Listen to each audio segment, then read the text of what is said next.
Hi, it's Alaska Granny. I've been to the Dollar Tree in the lower 48. I packed my suitcase, brought back as much as I could. You should have seen me trying to finagle around and weigh it and make sure I didn't go over and still bring home the treasures that I really wanted. So let me share with you the prepping supplies I bought at the Dollar Tree. In honor of the Dollar Tree, I'm wearing a scarf I bought there last year. It's fleece and it's warm, it's cold here in Alaska, so that's a great item to have. So if you don't have enough warm scarves, check it out at the Dollar Tree. It's always nice to have clean socks, and buying them at the Dollar Tree is great because a lot of them are pretty high quality and I find that they're long lasting. On other trips, I've purchased the 3-pack, and I even have this one I had on reserve that I haven't opened yet. And I went to try to find more of them, and all they have is a 2-pack. And that, my friends, is shrinkflation. The 3 packs of socks are now a 2-pack. Having a clogged drain can really be a problem. They have these long, snaky plastic drain cleaners. If you ever have a drain that's clogged, you have to figure out how to unclog it, and pouring chemicals down isn't always the right thing to do. A lot of times it's clogged because there's a big old clump of hair in the drain. And if you stick these down in there and wiggle it around and you pull it back out, and you'd be surprised at the big old rat's nest that you can pull out of your drains. If you've never tried it, you definitely need to unclog it before you try to clean it out. I'll put a link to a video I made on how to unclog and clean out your drain, because there's a few steps to really getting it done correctly.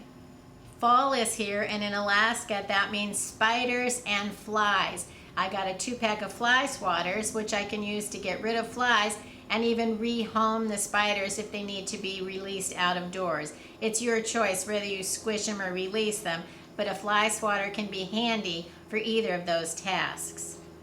I've always bought zip ties at the Dollar Tree, but it's the first time I ever saw these long ones, 20 inches long. There's 8 in a pack, and zip ties are great for so many things. Maybe you've daisy chained them together before to make one that was long enough.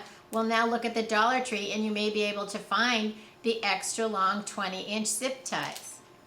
If you're thinking about shelter or camping and you even want a small tarp or a ground cloth, look for the flannel back tablecloths. They're nice big size, and they're flannel on one side, plastic on the other. So you can lay the plastic side down and have the flannel side. You could even sit on it, you could put your sleeping bag on it, you could pile your things on it, and the vinyl side on the bottom keeps out the moisture, and then the flannel side keeps things from sliding around, and it helps give you a little bit of warmth and comfort, even if you just want to have it in your picnic bag or to cover something over in the car, or even cover the seat if you've got kids in the back or dogs and they're dragging their dirty feet or bringing their muddy shoes. This can help you put the flannel side down and it won't slide around, and then put the plastic side up, and it can help protect the insides of your car. Dust masks are back in stock. You may want to have them if you're planning on any projects in your home, but they're also great if you're concerned with breathing in the smoky air from forest fires. Maybe you are worried about, you live where there are volcanic eruptions and you want to protect yourself from the dust of that. Even a big, huge windy day when the sand and dust is blowing around, these can help protect you and your breathing. Plus, we still know that there's mask mandates and things like that going on in the world, so look for the 2-pack of the heavy-duty dust mask. I bought more of the Dollar Tree diamond braid rope. This stuff is super strong and heavy duty. I've tied up all kinds of stuff, especially using it with my dog, tying him up outside when I've been traveling. There isn't always a place that he can roam free without a fence or something, and so this stuff works great. You can use it for clothesline, you can use it for tying up shelters, you can use it for all of the reasons that you would want a strong and sturdy cordage, and having extra only makes sense. Put the cord together with a tablecloth and you can probably rig up some kind of an interesting shelter. Not really prepping gear, but I like the magic erasers. They're only 2 for $1, and that's a lot less expensive than you can find them in the regular supermarket. So I bought 2 packs of the magic erasers. You can make your magic erasers last longer by cutting them in half, and then you have twice as many, and you can still usually get the job done with a smaller piece of this item. tall kitchen bags and diapers. Yes, if you have a baby, that's great. You have an extra set of diapers to keep in your car, in your bug out bag, wherever. But these are also fantastic to go into your portable toilet. You can place one of the plastic bags into your bucket, add a diaper in the bottom, and then go, and it's going to absorb all of the matter that's in the bottom of your portable toilet. This was nice because not only did the bags come in a 5-pack, but the diapers came in a 5-pack, and so I have 5 sets. I bought 2 plastic boxes for 2 separate purposes. The small one will hold index cards, which you can also buy at the Dollar Tree, and now you can use the index cards to write down your Prepper Pantry recipes. You can keep them all together in your box, and then when you want to make a meal out of your Prepper Pantry, you can open up the box and shuffle through the cards until you want to make a meal. We may not always be able to rely on having the internet. We carry so many things on our phone or our computer. You might want to have some written down things. You could also put some cards with some inventory of where you have things. You can write directions on how to make disinfectants. You can have written directions for how much bleach to purify water in an emergency. There are all kinds of prepping tips that you can put on the cards and keep them together. Then you'll have the ready-to-go catalog of ideas and information, everything from recipes to first aid tips, how to start a fire, how to purify water, all of that information. You can jot down the things you need to know, put them in the box, and have it with your prepping supplies. The larger one I got to store batteries. I just read that you should store batteries with the positive end up, and you shouldn't let them be touching each other because that can actually discharge your batteries. So if you've been taking them out of the cardboard cartons and letting them roll around in a drawer or something, that's not a good idea. You want to get some kind of a container, store them heads up, keep the ends from touching each other if possible. If I had several of these, this would be a great way to store them according to the size of batteries. Then you don't have to get your big box out and sort through all of them. You can just grab the one that's the size that you need. I bought a roll of the shelf liner. This stuff has all kinds of purposes to keep all kinds of things from sliding around, whether it's the seat cover in your car, whether it's your mattress, keep it from sliding off of your bed if you have, say, a dust ruffle. Put a piece of this between your pots and pans to help protect the surfaces from rubbing together. There's all kinds of ways that you can use this. You can even put this under your sleeping bag to help keep it on your cot or your spot where you're sleeping so it doesn't roll off or slide around because of the nature of the fabric that's in it. The only light option that I found that I was interested in was this little work light. At the price of $1, it's certainly worth looking it over and see if it's going to be any good. I was also able to pick up some batteries, but they're getting harder and harder to find. I found one 8-pack, and then I have a 6-pack. I would have preferred to have all 8-packs, but they only had one in the store, and there's more shrinkflation. I only find one that had 8. And so I searched high and low in the store. There was not another 8-pack, but I did find a 6-pack, and I thought, oh well, it's still a good time to stock up on a few extra batteries, especially if you can find the sizes that you're most likely to use and to need. I've had good luck with Dollar Tree batteries. Other people don't seem as pleased with them, but I have found them to be useful, and so I continue to buy them. Let's look at this little Dollar Tree work light. It has 2 light sources. The side light has 60 lumens. The front has 100 lumens. Looks interesting. Let's check it out. It's hard plastic. It's not the best quality I've ever seen, but it's only $1. Let's put some batteries in it and see how it works. So you remove the back, and it takes 3 batteries. So if you buy the 6-pack, then you'll have 2 sets of batteries to go with your $1 light. So for $2, that would be a lot of light. The switch alternates the lights from the side light to the large one on the side. On, off. So it's three clicks. This big one is on, the little one is on, and they're both off.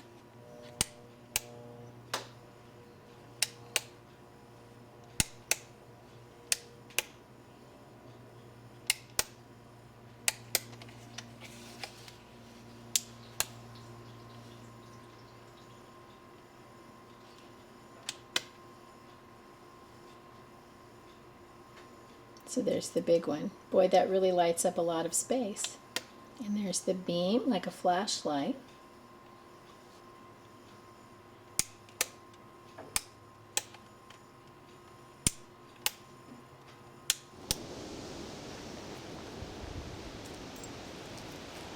Come here.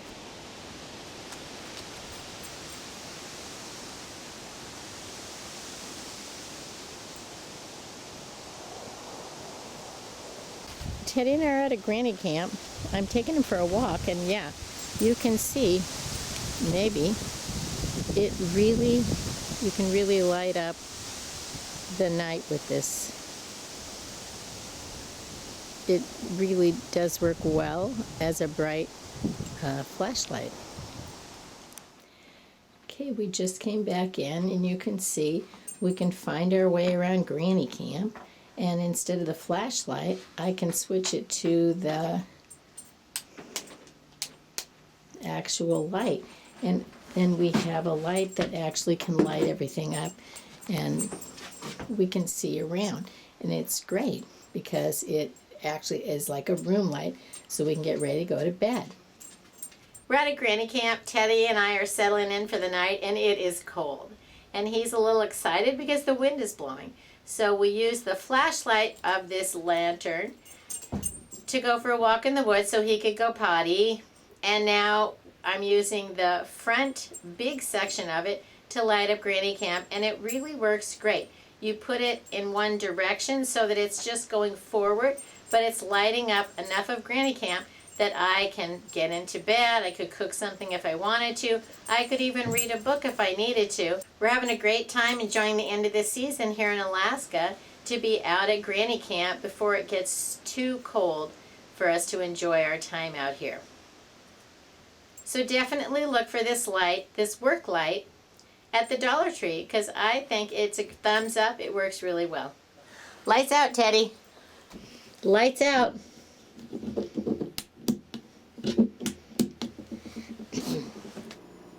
I also found this little first aid kit. It seemed really interesting, and I want to open it up and show you all of the things that are in it. Here's the little first aid kit. It says 18 pieces, and you have to give it a little snip to open it up.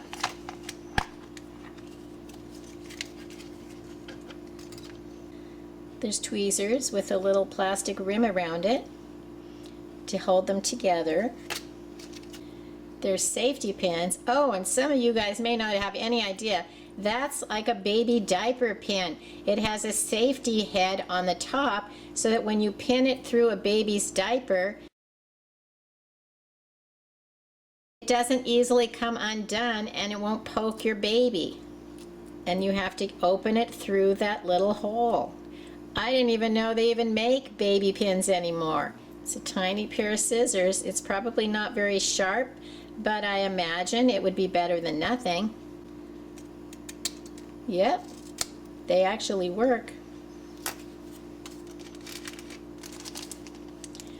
There's some cotton swabs, and remember, your little plastic Ziploc bag is also going to be an item that would be useful.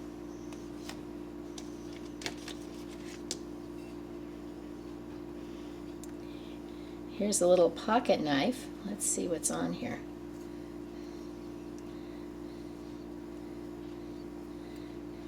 Now this is really handy because it has a screwdriver, it has a nail file, and it even has a little can opener, but I don't think that's going to work to cut anything.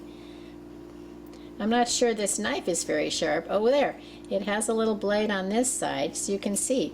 The nail file actually has a file on it. It has a little hook, and there's several little tips for you to manipulate as a screwdriver. You might want to sharpen that knife up if you're planning on cutting very many things. Here's a shrivelly soft tomato. Let's see if this knife will cut it.